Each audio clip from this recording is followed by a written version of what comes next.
بسم اللہ الرحمن الرحیم۔ اپنا کردار ادا کریں فروغ علم میں، جو آپ کو پتہ ہے وہ آگے پہنچائیں۔ میلاد شریف اس ذمہ داری کو سمجھیں۔ آپ کے حضور نے فرمایا بلغ انی ولو آیا، میری ایک آیت ملے تو آگے پہنچاؤ۔ او یارو بڑی محنت کی ہے امام بخاری نے۔ امام بخاری کو تو لوگوں نے رہنے کو جگہ بھی نہیں دی۔ آج جن کی کتاب بخاری قرآن پاک کے بعد سب سے مضبوط کتاب ہے نا، پوچھو علماء سے۔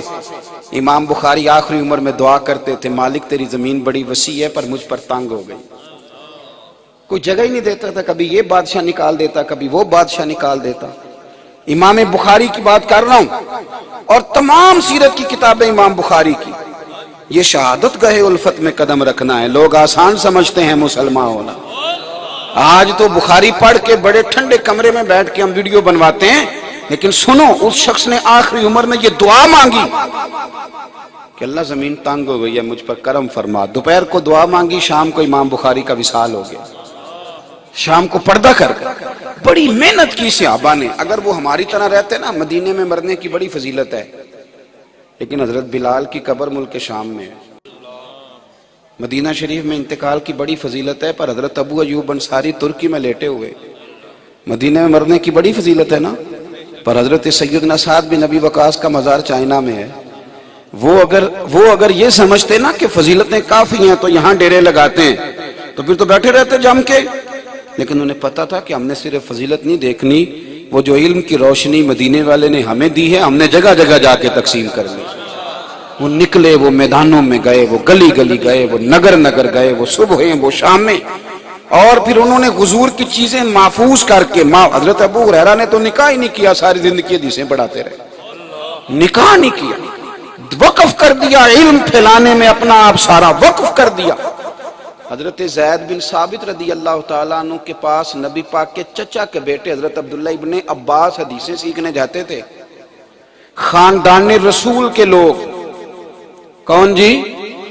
اب اللہ خیر کرے، ہر پیر کا بیٹا علم لدنی والا ہے، سب کو نسبت کا فیض ہو گیا ہے، پتہ نہیں کیسے، گھر بیٹھے بیٹھے ہی ہو گیا، گھر بیٹھے بیٹھے۔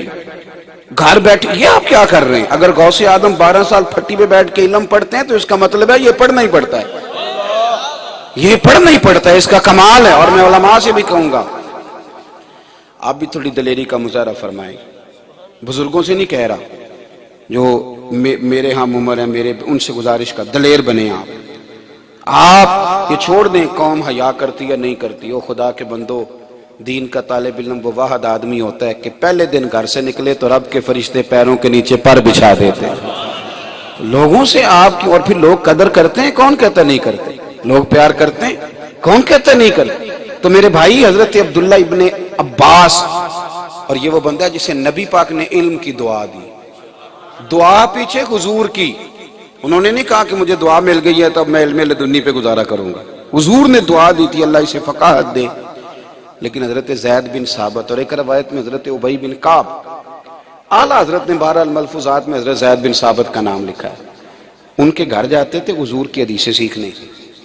وہ جو علم ہے نا جس کے ذریعے انسانیت کو فائدہ ہونا ہے، وہ سیکھنے جاتے تھے۔ تو کہتے ہیں میں حضرت زید بن ثابت کے پاس حدیث پاک پڑھنے جاتا تھا، نبی پاک کا دیا ہوا علم، حضور کی حدیثیں، تو میں جا کے استاد جی کے دروازے پہ دستک نہیں دیتا تھا۔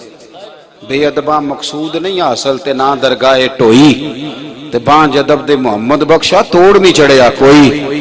کہتے میں اور ادب پہلا کرینہ ہے محبت کے کرینوں میں۔ کہتے میں جاتا تھا تو میں ان کے دروازے پہ دستک نہیں دیتا تھا، بلکہ میں چپ کر کے بیٹھ جاتا تھا کہ استاد جی جب مرضی سے باہر نکلیں گے نا تو میں کہوں گا مجھے مدینے والے کی 2-4 حدیثیں تو پڑھا دیں۔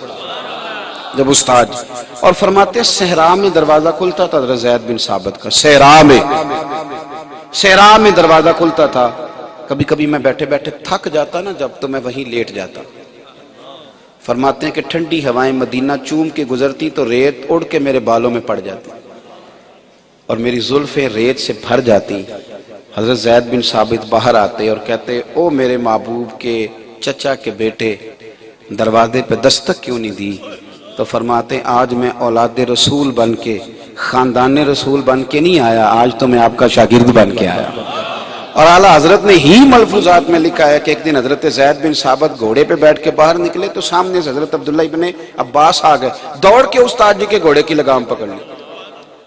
تو حضرت زید بن ثابت کہنے لگے یہ آپ کیا کر رہے ہیں؟ فرمانے لگے ہمیں سکھایا گیا۔ حضرت عبداللہ ابن عباس کہتے ہیں میں خود نہیں کر رہا، ہمیں سکھایا گیا ہے، ہمیں سکھایا گیا ہے کہ علماء کا ادب کرنا ہے۔ تو حضرت زید بن ثابت چھلانگ لگا کے گھوڑے سے نیچے اترے اور جناب عبداللہ ابن عباس کے ہاتھ چوم لیے۔ وہ کہنے لگے استاد جی یہ کیا ہے؟ فرمانے لگے ہمیں بھی سکھایا گیا ہے کہ اولاد رسول کا ادب کرنا ہے، خاندان رسول کا ادب کرنا ہے، یہ ہمیں بھی سکھایا گیا۔ تو فروغ علم کے لیے اپنا کردار ادا۔ میں آپ کو صحیح بات بتاتا ہوں، اگر ہمارے سادے لوگوں کو پتہ چل جائے نا کہ ماں کی اصل قدر کیا ہے، باپ کا اصل مقام، میں آپ کو بتاتا ہوں جن کو پتہ ہوتا ہے نا وہ کسی وقت غلطی کر بھی لیں تو پچھتاتے ضرور ہیں، کہتے ہیں ہم نے حدیث پاک سنی ہوئی ہے یار، ہم نے یہ بات سنی ہوئی۔ میں نے نا کچھ عرصہ بڑے زور شور سے یہ مسئلہ بیان کیا کہ 3 طلاقیں نہیں دینی چاہیے اکٹھی، 1 طلاق دے، کیونکہ 3 طلاقیں دے کے پھر بندے کہتے ہیں کو راہ نکالو، تو میں کہتا ہوں آپ کیسے راہ نکالیں، راہ تو آپ نے بند کر دی ہے۔ اور بہت بڑے سیانے بندے ہیں کہتے ہیں جی غصے میں طلاق دی تھی، تو میں نے کہا طلاق ہوتی غصے میں، خوشی میں کب ہوتی ہے؟ پھر کہتے ہیں جناب وہ 3 طلاقیں یکدم کیسے ہو گئی؟ میں نے کہا جیسے یکدم قبول ہو گیا تھا، اس میں 3 مہینے لگے تھے کہ فوراً ہو گیا تھا؟ بولے تو اسی طرح طلاق بھی فوراً ہو گئی تھی۔ تو یہ ہمارے ہاں، تو میں نے بڑے زور سے کچھ عرصہ یہ بات بیان کی چونکہ لوگ خرابی کر رہے ہیں۔ تو الحمدللہ تعالیٰ مجھے بعد میں کچھ سنگی ملے، کہنے لگے بڑا فرق آیا ہے۔ اب نا خود ایک بندے کو ایک دوست کہنے لگے میں نے کہتے ہوئے سنا ہے کہ میں پیر صاحب کو مسئلہ نہ سنیا ہوتا میں تینوں کٹھیاں 3 دینیاں سے، یہ لڑائی میں کہہ رہا ہے وہ۔ تو میرا کہنے کا مطلب یہ کہ بات کر دی جائے تو انشاءاللہ بات سمجھ میں، میری بات کی سمجھ آ رہی ہے؟ بات کریں گے تو بات سمجھ میں آئے گی۔ تو آپ کے پاس جو چیز ہے اس کو آگے بیان کریں۔ ہاں ایک بات آخر میں کرتا ہوں، کریں ذرا حکمت کے ساتھ۔ وہ جو ہمارا جارحانہ رویہ ہے نا،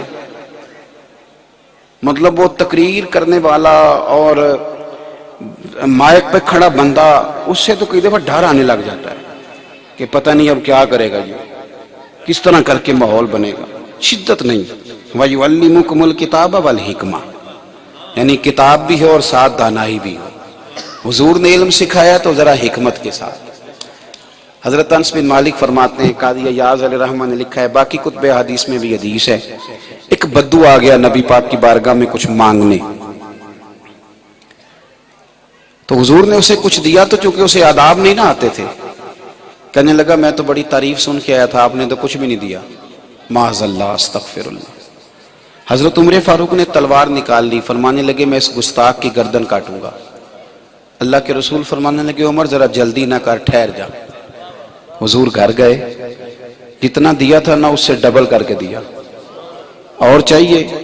اس کی آنکھوں میں طلب دیکھی تو حضور نے اور دیا، تھوڑا اور دیا، تو کہنے لگا بس کریں، میں نے تو تیز آندھی میں ہوا اتنی تیز چلتی نہیں دیکھی جتنی آپ کی سخاوت تیز چلتی ہے۔ کون دیتا ہے دینے کو منہ چاہیے، اور دینے والا ہے سچا ہمارا۔ تو نبی پاک صلی اللہ علیہ وسلم سے کہتا ہے آپ نے تو کمال کر دی۔ حضور فرمانے لگے یہ بات صحابہ کے بیچ جا کے بھی کہہ دو گے؟ کیونکہ جب تم نے کہا تھا نہیں دیتے تو انہیں تکلیف ہوئی تھی، اور جب تم کہو گے نا بڑا دیتے ہیں تو ان کے کلیجے ٹھنڈے ہو جائیں گے۔ یا رسول اللہ میں کہہ دوں گا۔